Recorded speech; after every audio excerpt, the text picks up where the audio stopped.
Hi అండి, welcome back to my channel. ఈరోజు వచ్చేసి పల్లెటూరు స్టైల్లో చికెన్ కర్రీ అయితే చూపిస్తానండి. నేనైతే 1 కేజీ చికెన్ అయితే తీసుకున్నాను.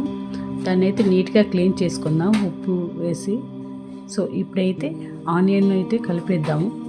నేను చెప్పిన విధంగా అయితే ఒకసారి ట్రై చేయండి. ఇదైతే మా అమ్మ చేస్తుంటుంది, తను చాలా టేస్టీగా చేస్తుందండి. సో ఇప్పుడైతే చూడండి, టమాటో పచ్చిమిర్చి కూడా వేసేసాను. సో ఒక స్పూను సాల్ట్ అయితే వేద్దాము. నెక్స్ట్ కారం కూడా వేసేద్దాం. జీలకర్ర ధనియాలు కరివేపాకు వేయించి పొడి చేసుకుందండి ఇది. ఇప్పుడైతే వేసేస్తాను. ఇప్పుడు వేస్తే చాలా టేస్టీగా ఉంటుంది, సూపర్గా ఉంటుంది. సో ఇప్పుడైతే అల్లం వెల్లుల్లి పేస్ట్ కూడా దంచేసి వేసేసాను. కొంచెం ఆయిల్ అయితే వేసాను 1 స్పూను. సో ఇప్పుడైతే గట్టిగా పిసికేద్దామండి. కొంచెం ముక్కలకి పట్టేలా గట్టిగా పిసికేద్దాం. నేను చూపించిన విధంగా అయితే కలిపేసేయండి. బాగా ముక్కలకు అనేది పట్టాలండి ఆ మసాలా అనేది.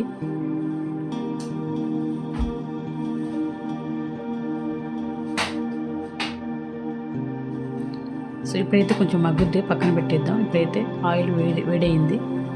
కొంచెం మసాలాలు అయితే వేసాను, చెక్క ముగ్గ, బిర్యానీ ఆకు వేసేసాను. ఆనియన్ వేసేసి కొంచెం వేయించేద్దాం. ఈ లోపు అల్లం వెల్లుల్లి పేస్ట్ దంచేసి దాంట్లో కలిపేద్దామండి. చూసారు కదా, పచ్చివాసన పోయే వరకు వేయించేద్దాం. ఇప్పుడైతే ఫ్రై అయింది, చూసారు కదా, గోల్డెన్ కలర్లోకి వచ్చేసిందండి. ఇప్పుడైతే చికెన్ ఏదైతే ఉందో కలిపి పెట్టుకున్నామో అదైతే వేసేద్దాం.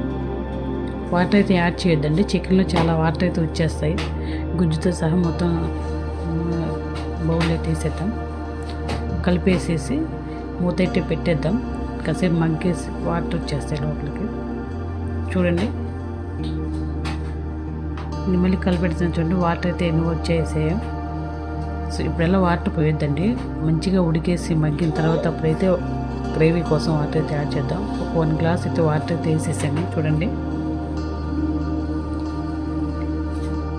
కలుపుకున్న తర్వాత ఉప్పు టేస్ట్ సరిపోయిందో లేదో ఒకసారి చెక్ చేద్దాం.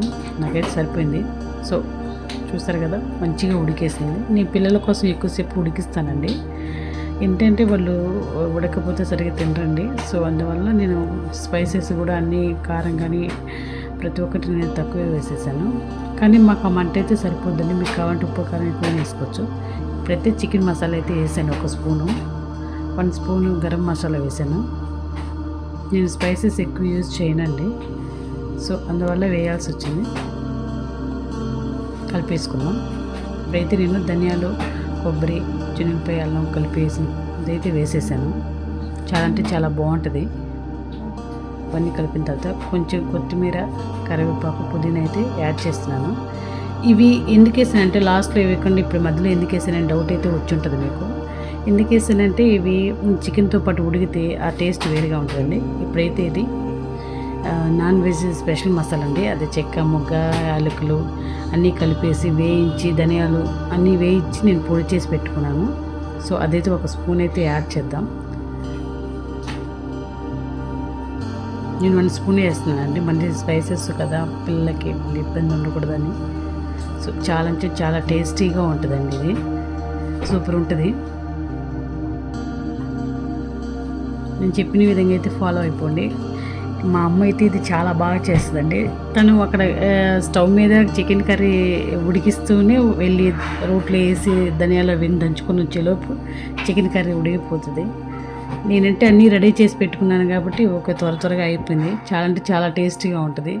మా అమ్మ స్పెషల్గా చేస్తుందండి ఇది, చికెన్ కానీ మటన్ కానీ. ఆ చేతిలో ఉండే టేస్టే వేరు. థ్యాంక్ యూ అండి, థ్యాంక్ యూ సో మచ్.